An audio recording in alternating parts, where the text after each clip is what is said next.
भारत माता की, भारत माता की, इनकलाब, वंदे।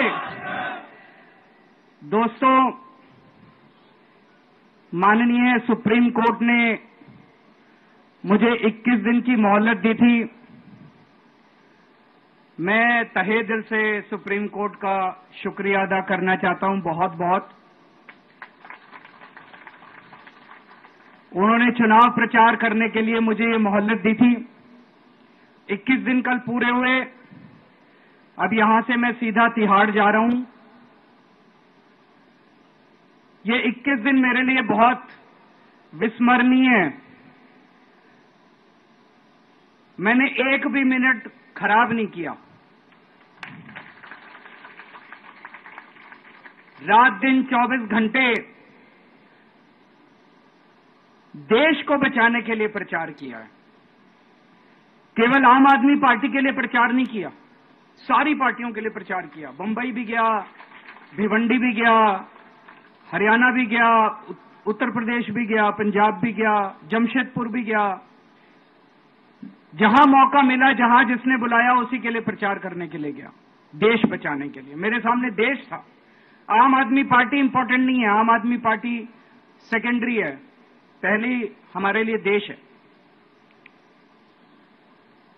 तो मैं दिल्ली के लोगों को कहना चाहता हूं, आज आपका बेटा दोबारा जेल जा रहा है, इसलिए नहीं कि मैंने कोई भ्रष्टाचार किया है, इसलिए कि मैंने तानाशाही के खिलाफ आवाज उठाने की जरूरत की है। इस प्रचार के दौरान एक सबसे बढ़िया बात यह हुई कि सारे देश के सामने प्रधानमंत्री श्री नरेंद्र मोदी जी ने यह कबूल किया कि उनके पास मेरे खिलाफ रत्ती भर भी सबूत नहीं है। हम कहते थे ना, जब भी हमसे पूछा जाता था कि भाई ये कह रहे हैं 100 करोड़ रिश्वत ली, 100 करोड़ रिश्वत ली, वो 100 करोड़ कहां गया? 500 से ज्यादा जगह तुमने रेड मार ली, कहीं चवन्नी मिली हो, अठन्नी मिली हो, 1 रुपया मिला हो, कहीं हमने खर्च किया हो, कहीं कैश पड़ा हो, कहीं लॉकर में मिला हो, कहीं स्विस बैंक में मिला, कहीं चवन्नी नहीं मिली, तो पैसा कहां गया? तो एक टीवी चैनल के इंटरव्यू में उस टीवी वाले ने मोदी जी से पूछा कि प्रधानमंत्री जी, ये केजरीवाल चारों तरफ कहता घूम रहा है कि आपके पास उसके खिलाफ कोई सबूत नहीं है, आपके पास उसके खिलाफ कोई रिकवरी नहीं है, फिर आपने उसको गिरफ्तार कैसे कर रखा है? पता है प्रधानमंत्री जी ने क्या कहा? प्रधानमंत्री जी कहते हैं, मैं मानता हूं कि केजरीवाल के खिलाफ कोई सबूत नहीं है, मैं मानता हूं कि केजरीवाल के खिलाफ कोई रिकवरी नहीं है, क्योंकि केजरीवाल अनुभवी चोर है। चलो मान लिया मैं अनुभवी चोर हूं, तुम्हारे पास सबूत तो नहीं है, तुम्हारे पास रिकवरी तो नहीं है, तो यूं ही डाल दिया मेरे को जेल में, बिना सबूत के डाल दिया मेरे को जेल में, बिना रिकवरी के डाल दिया जेल में। देश के इतिहास में 75 साल में सबसे ज्यादा बहुमत से आई हुई सरकार है। एक बार 70 में से 67 सीट, दूसरी बार 70 में से 62 सीट, 55% से ज्यादा वोट शेयर। इतने भारी बहुमत वाली सरकार के मुख्यमंत्री को आपने बिना सबूत के जेल में डाल दिया। यही तो तानाशाही है कि जिसका मन करेगा मैं उसी को जेल में डाल दूंगा, जिसका मन करेगा उसी को जेल में डाल दूंगा। और पूरे देश को मैसेज दे दिया कि अगर मैंने केजरीवाल को फर्जी केस में जेल में डाल दिया तो तुम्हारी तो औकात ही क्या है, किसी को भी पकड़ के जेल में डाल दूंगा। इसी तानाशाही के खिलाफ लड़ रहा हूं मैं, और इस किस्म की तानाशाही अपने देश को बर्दाश्त नहीं है।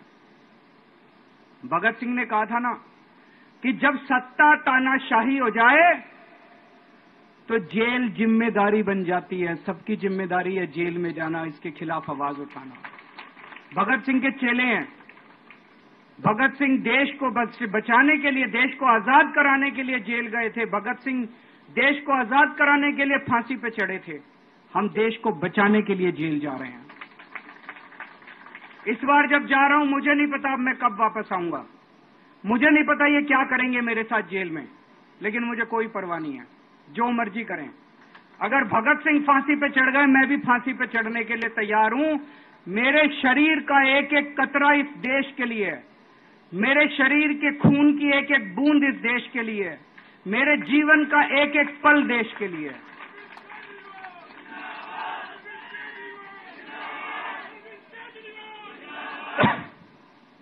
अभी मैं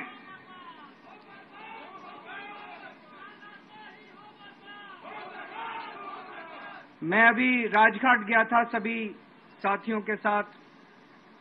महात्मा गांधी की समाधि पे हम लोगों ने श्रद्धांजलि दी। गांधी जी ने इस हमारे देश से तानाशाही का अंत किया था, वो हमारे लिए प्रेरणा स्रोत हैं।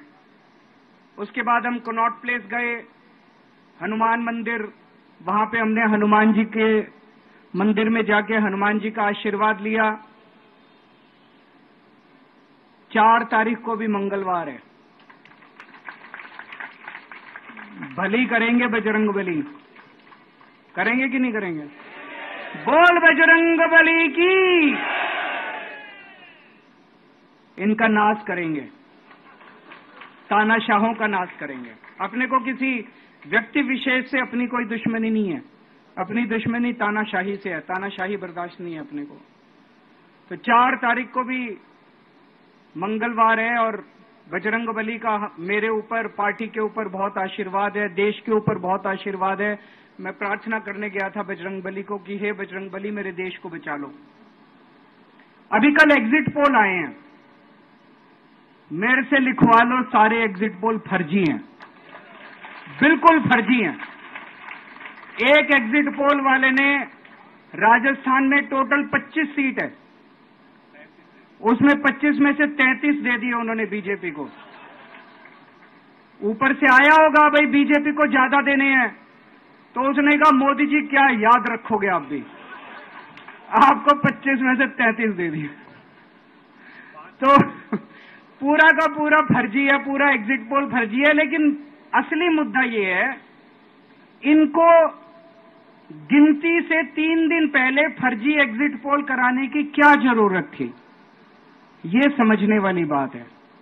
मेरे को भी समझ नहीं आया, कई सारे लोगों की कई सारी बातें चल रही हैं। एक ये चल रहा है कि इन्होंने मशीनों का घोटाला कर दिया, लेकिन मैंने संदीप पाठक को भी बोला है और मैं सारे इंडिया गठबंधन की पार्टियों को बोलना चाहता हूं, अपने अपने काउंटिंग एजेंट को बोल दो पूरी तरह से सतर्क रहे। आखिरी तक अगर हार भी रहे हैं तब भी उठ के ना आए। कई बार क्या होता है, 1 राउंड में, 2 राउंड में, 3 राउंड में हार गए तो उठ के चले जाते हैं। उठ के नहीं जाना, सबसे लास्ट में रैंडम जितने बूथ होते हैं, ईवीएम मशीन होती है, उसकी पर्चियां पड़ती हैं। उन पर्चियों में से 5% पर्चियां उठाई जाती हैं।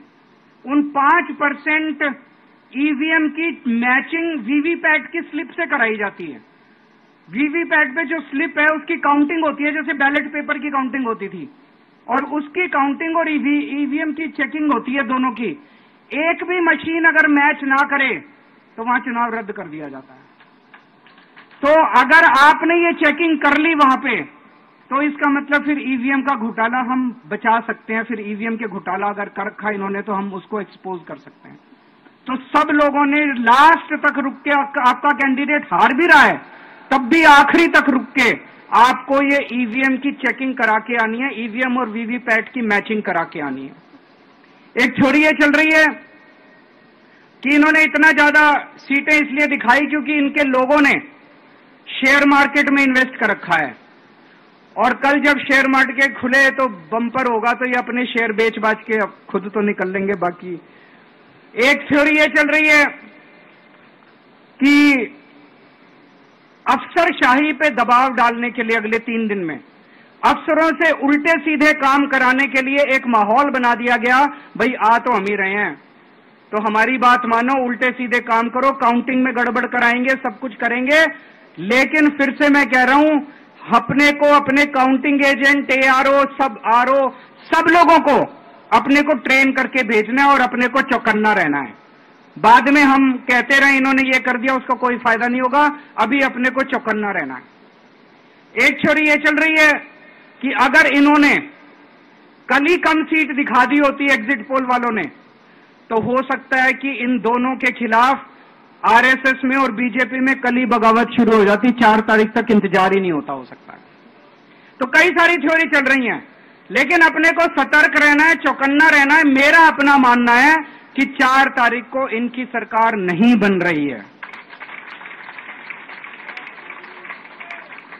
ये एग्जिट पोल से घबराने की जरूरत ही नहीं है, माइंड गेम है इनका, माइंड गेम खेल रहे हैं। आपको डिस्करेज करने के लिए, डिप्रेशन में डालने के लिए बिल्कुल नहीं जाना। आप उससे जाओ कि आप जीत रहे हो, आप अपने उस कॉन्फिडेंस से जाओ कि आप जीत रहे हो, और आखिरी तक आपको बैठे रहना है, किसी भी हालत में बैठे रहना है आपको। हमें हर एक को लड़ना पड़ेगा। ये चुनाव किसी पार्टी का या किसी नेता विशेष का नहीं है, ये चुनाव इस देश को बचाने के लिए है, इस देश में जनतंत्र को बचाने के लिए है।